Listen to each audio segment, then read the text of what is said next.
আমরা আজকে গভীর ভারাক্রান্ত হৃদয়ে আমরা আজকের এই গায়েবানা জানাজায় অংশগ্রহণ করেছি।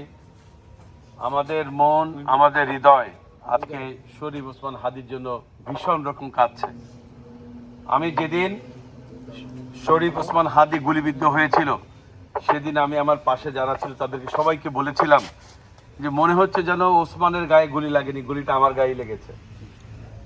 আমরা ওসমান হাদিকে ভালোবাসি, ভালোবাসি আল্লাহর জন্য, ভালোবাসি বাংলাদেশের জন্য।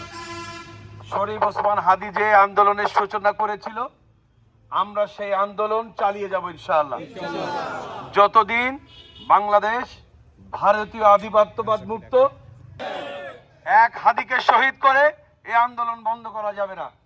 শহীদ ওসমান হাদির স্বপ্ন ছিল গঠনের।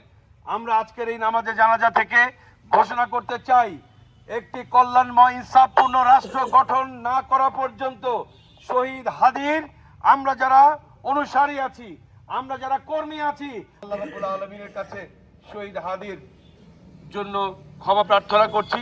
আল্লাহ রাব্বুল আলামিন শহীদ হাদির যত ভুল ত্রুটি আছে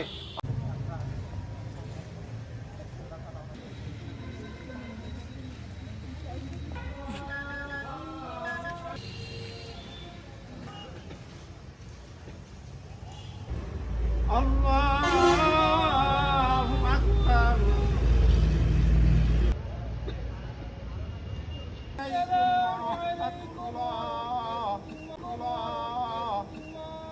আসসালাম।